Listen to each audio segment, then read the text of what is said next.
California's Gold is produced in association with KCET Los Angeles and is seen statewide on California Public Television. This series is endorsed by the California Teachers Association, the California School Boards Association, and the California Library Association. Well, hello everybody, I'm Huell Hauser, and here we are in beautiful, historic downtown Pasadena. You know, when you visit Pasadena, there is so much to see here. This city is literally filled with interesting history and spectacular architecture. And look at the natural beauty with the mountains and the big puffy clouds. But we're not here to talk about the mountains. We're here to talk about this beautiful historic building right across the street here. We're on Los Robles Street, and this is one of the prettiest and most interesting buildings in all of Pasadena. Here to tell us about this building is Joan Marshall. You know everything about it. Fill us in on the fascinating history behind this building. Well, Huell, it really is an extraordinary building, and it's an extraordinary story about Grace Nicholson. She was probably one of the most important art dealers in the western United States in the early part of the 20th century. And this building is about her history and importance in the art scene in California and really the nation. Now, she was born and raised here in Pasadena? No, she was actually from Philadelphia and orphaned at an early age, but made her way across the United States on her own. It's really sort of the quintessential American success story. And when she got to Pasadena, obviously this has an Asian influence to it. Was she interested in Asian art? Well, interestingly enough, she started out selling Native American material. And of course, that was a time in the early part of the century when people were fascinated with the West, the closing of the frontier. But as time went on, it was more difficult to acquire Native material. So she transitioned into Asian art as well as Western art. What an interesting transition. And she transitioned her gallery, because I've seen the picture of her first gallery. That was a green and green building. That's right. She bought in 1912 a green and green structure on this site that she later tore down in 1924 to build this building. And what was her idea behind this? This is just beautiful, but it certainly is a far cry from what most of Pasadena's architecture looks like. Well, you know, she was an extraordinary businesswoman, and I think this was part of her entrepreneurship to draw attention to her building and her business. And, you know, she became interested in Asian art personally, became a Buddhist later in life. Really? So this is part fantasy architecture, partly derived from actual buildings in the Forbidden City in China. Did she live here? Did she have her gallery here? What was the idea behind the building? She actually lived here. This was her residence, and the downstairs galleries were she sold art out of. So she was one of the early live-work. She was charting new territory. I guess you could say that. And what did the people of Pasadena think about this when it sprung up here on Los Robles Street? Well, the architecture magazines in the 1920s talked about it as being one of the most extraordinary buildings in Pasadena. I would imagine. Well, you can see what kind of a statement it still makes today, even though the neighborhood around it has probably changed dramatically. But we are not here just to talk about the outside of this building. We're going to be spending the afternoon inside the building, because it has a wonderful story today. A story that is very much a part of California's gold. Well, before we start our tour, I guess we need to explain what this building has become today. And there it is on this plaque up on the wall: Pacific Asia Museum, California Registered Historical Landmark number 988. And Joan, there's a story about how it transition between Grace's home and becoming this fine museum. Grace died in 1948, and she gifted the building to the city of Pasadena. So over the years, it's been used by a number of different cultural organizations until we opened our doors in 1971. So since 1971, it's been the Pacific Asia Museum. That's right. And we're going to find out what that museum is all about. But look how we go into the museum itself. Look up here, the light fixtures, and then walking through this wonderful entranceway here into this spectacular garden here. And there's somebody waiting for us right over here. Huel, let me introduce you to Alice Lowe, one of the museum's docents. So there are a lot of docents here who give tours around the place. We have hundreds of volunteers, and we couldn't do it without them. Wow, this is exciting, and you're dressed for the occasion. Yes, try to look Chinese. Well, tell us about this garden area here, because this is spectacular. Yes, this type of Chinese garden in Chinese is called tianjing. Tianjing. Heavenly well. Like we're surrounded by the building, like we're inside a well and looking up to heaven. So this is a traditional Chinese garden. Yes. Now, this was not necessarily here when Grace was here. This is something that has been put here since the museum came here. Yes, in 1979. It was built in an authentic Chinese garden. Well, like let's walk through here because we've got huge koi down here. Huge. That's part of any good Chinese garden. Yes. And then we have these beautiful stones here and just the architecture itself. And of course, this is exactly the way it was when she had it built. Yes. And she was never to China yet at that time, and the architects from Pasadena, none of them had been to China. So how did they come up with this? Based on paintings, photographs, and descriptions, they came up with this wonderful building. And what do visitors, how do they react to walking in that entranceway like we did and coming into this space? They feel peaceful, serenity, and contemplation. Contemplation. Yes, it's the essence of Chinese garden. Well, that's what this, oh boy, look at this over here. The lines, the beauty. And in the Chinese garden, we have four very important elements. The mountain, water, plants, and pathway. Mountain are represented by all these rocks. That represents the mountains. Well, we got big mountains right on the other side, but we can't see them. And then the water, of course, in the pond. Right. And all the plants. And the pathway. You notice this is crooked, right here. zigzag. You know why? It's not a straight path. It has to be zigzag.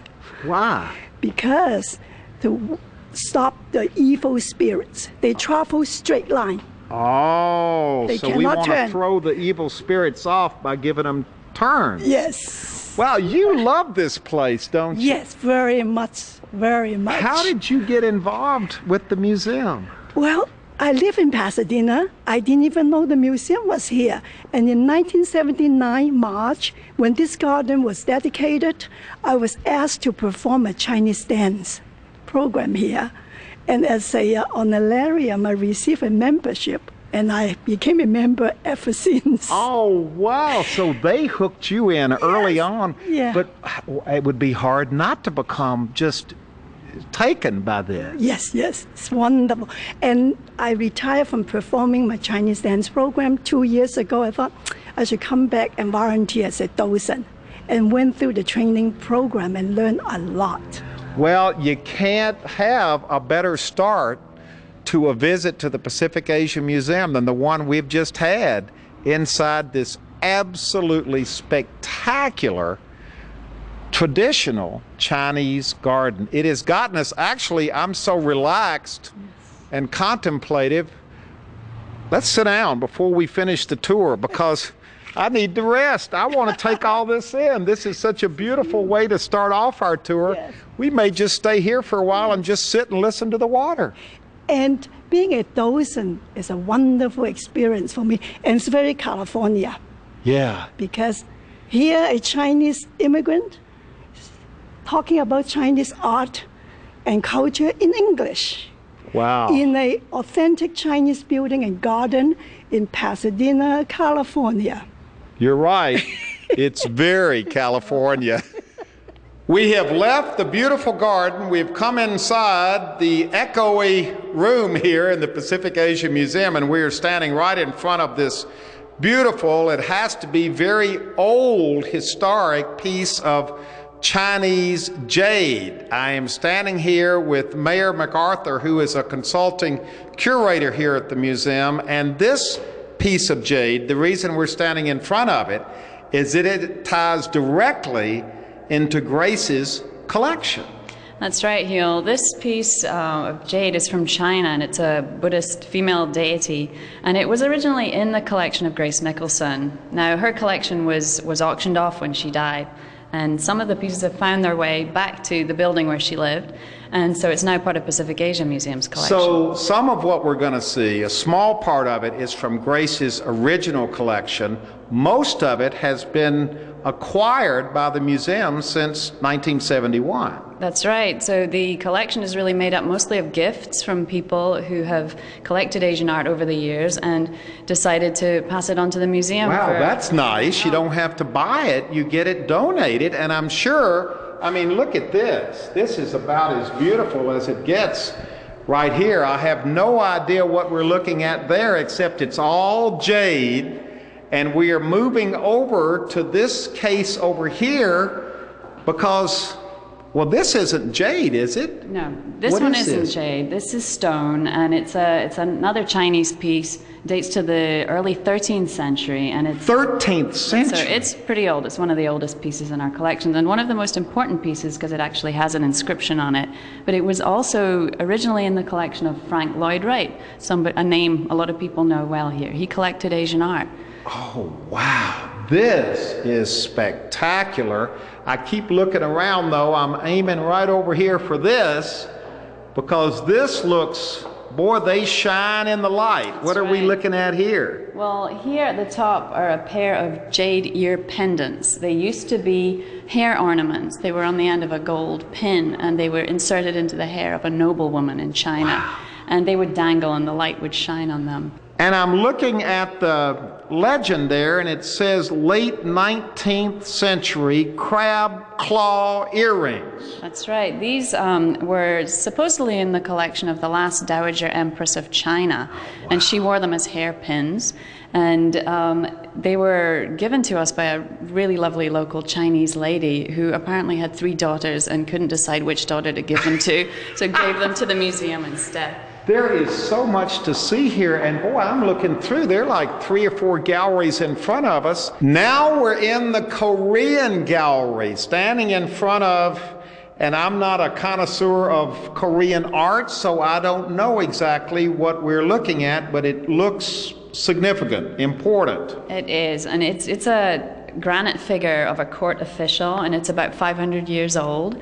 Granite tends to survive pretty well. It's a very hard stone. And this official would have lined the walkway to a tomb of an important person. It was guarding the tomb and representing the power of the person in the tomb. This whole gallery, this whole room seems historic. Does it have a name? Well, this is the Himalayan Gallery, and it didn't always look like this. In Grace's time, it was very different, but about 25 years ago, the walls were actually brought in from an old house in Pasadena that was being demolished, and they were inserted into the space, and it's become a real feature of the museum now. Well, this is part of Pasadena's history. Correct. Just the walls here. That's right.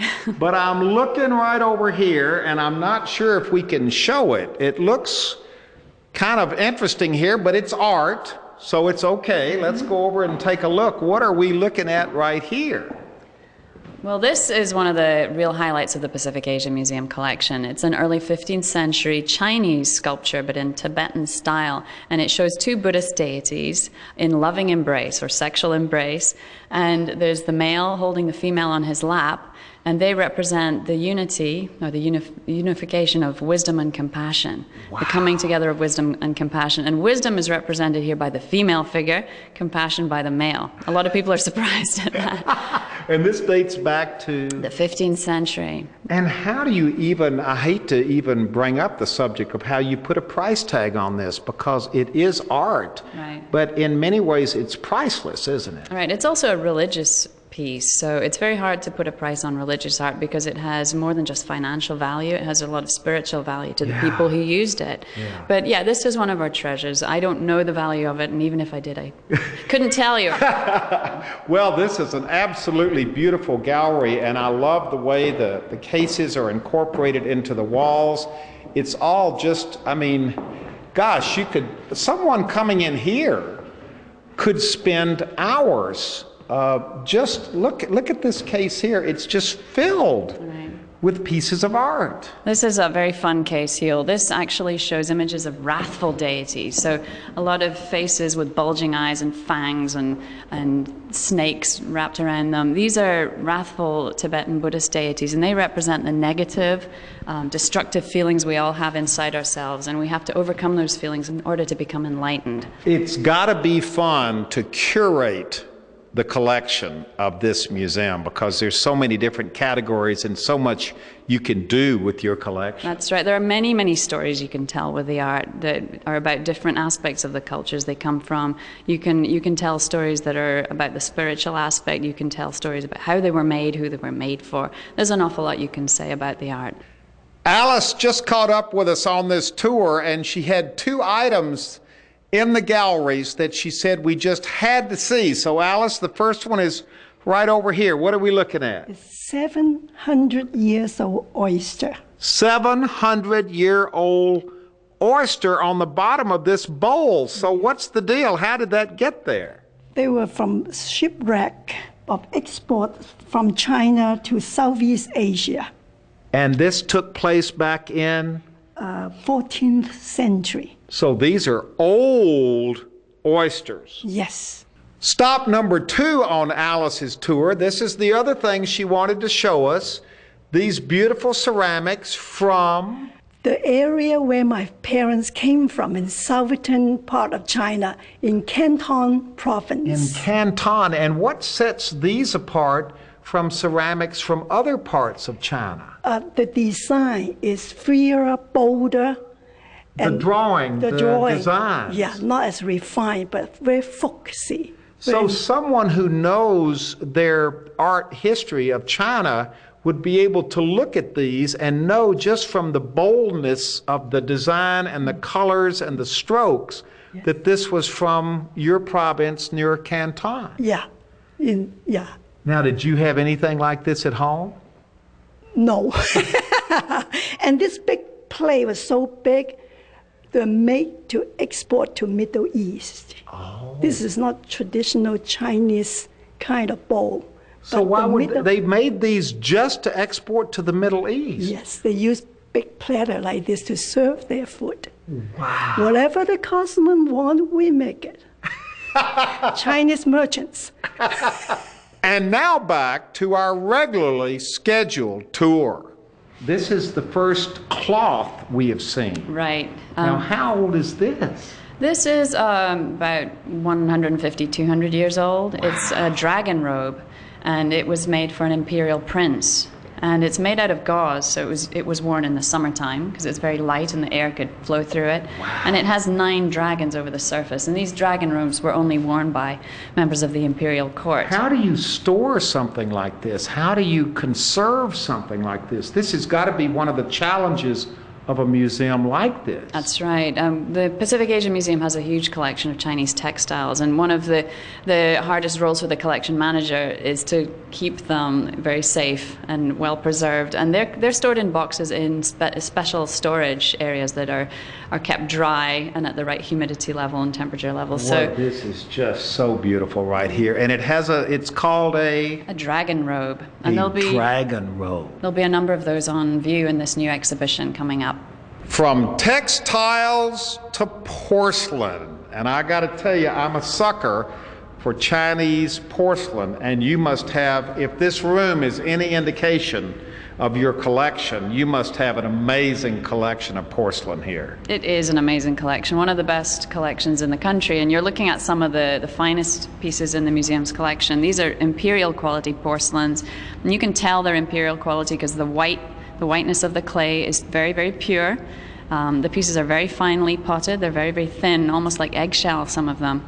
and they're painted by some of the best artists in the country at the time. And a couple of the pieces are this imperial yellow, very, very vivid yellow that was reserved for use by the emperor only. Now, how fragile is all of this? How does it hold up over the years in transit, in transport? In earthquakes. In earthquakes, yes. Yeah, these are obviously the most fragile pieces in the museum's collection. They have to be stuck down, and some of them are tied down, some of them have mounts holding them in place, because obviously we are in earthquake country here, and if we're not careful, we could end up with the largest ceramic shard collection in the country.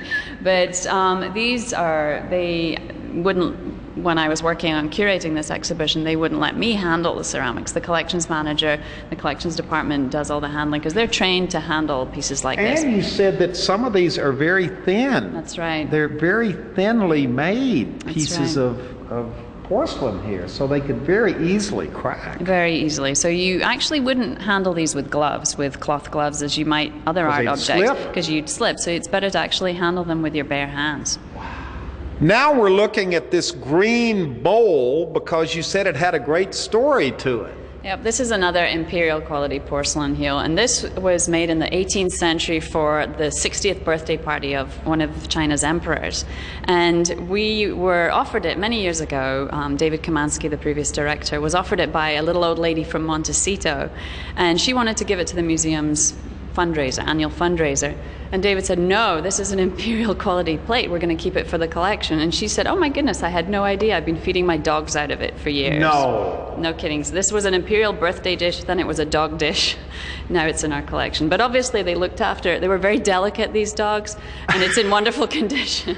Well, you know, I bet you almost every piece in the collection maybe doesn't have a story that could top that one, but the stories behind how they got here to this collection, to this museum, they've got to be thousands of stories. There are many interesting stories about these pieces. The Tibetan style piece that I showed you before, the male and female deity, they came to us from Idaho. There are pieces that have come to us from all over the country, and they have great stories behind them. But you see, that's great. They have come to a place where they'll be respected and where they'll be shown, where they'll be appreciated, where they'll be seen by thousands and thousands of people. Literally. And we hope that by seeing these pieces, visitors will become more and more interested in the cultures that they come from, will want to learn more about these parts of the world. And ultimately, the museum's goal is to help promote intercultural understanding, and we really believe that you can do this through the arts.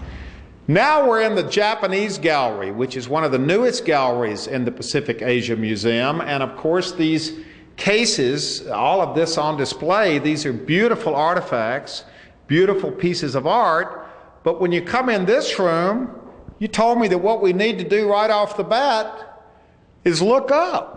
That's right, Hugh. One of the great treasures of our Japanese collection is this Buddhist temple ceiling.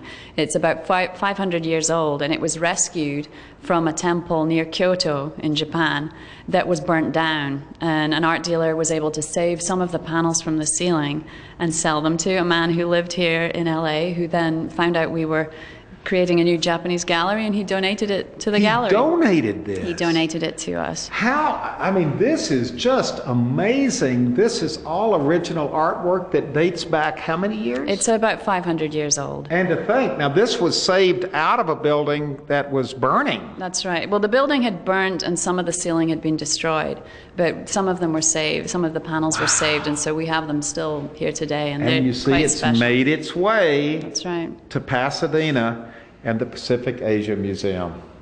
Now we've left the gallery, we've come up to the second floor of the Pacific Asia Museum, and Joan, this isn't open to the public, but this is a very important part of the history of this building. Well, what we're in now, Huel, was Grace Nicholson's library. This is part of her personal apartment, and of course now we use it for staff meetings, but her desk sat right here. These pocket doors opened into a sitting room and looked out on a fireplace. And these niches were for her bookcases. All of these niches in the walls held her books.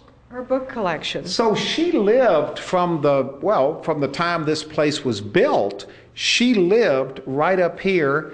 This wasn't a large living space, but it was exactly what she wanted and needed. Well, it was pretty elaborate, and it was quite extraordinary for the time, and it really reflected her interest in character as a collector. Actually, she must have had a ball doing this. She was really doing something she loved to do. Well, she was an extraordinary woman, a self-made woman, an adventurer, a risk-taker, really one of the great characters in art dealers in California. Well, this has been an absolutely wonderful day visiting this building, which has been here in Pasadena. It was built in the 1920s.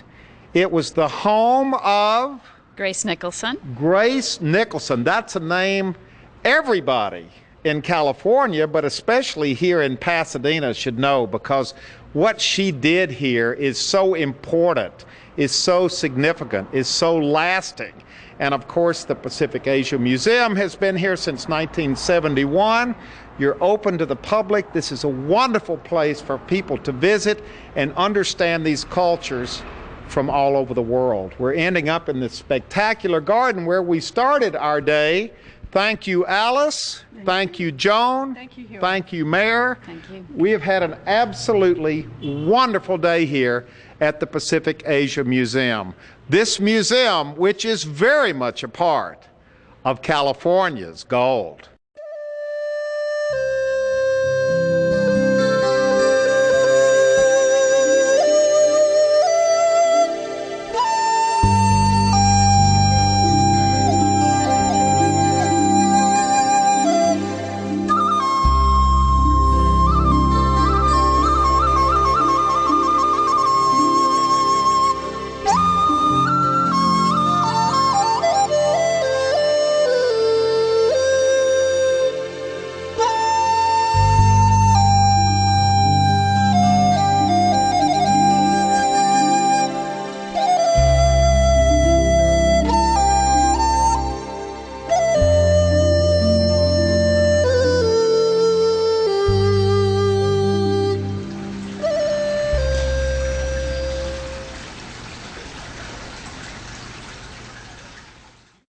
The Pacific Asia Museum in Pasadena is well worth a visit.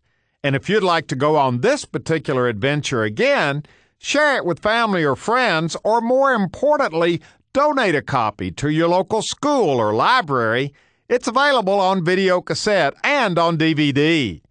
All you have to do is call 1-800-266-5727, and we'll be glad to send it to you right away.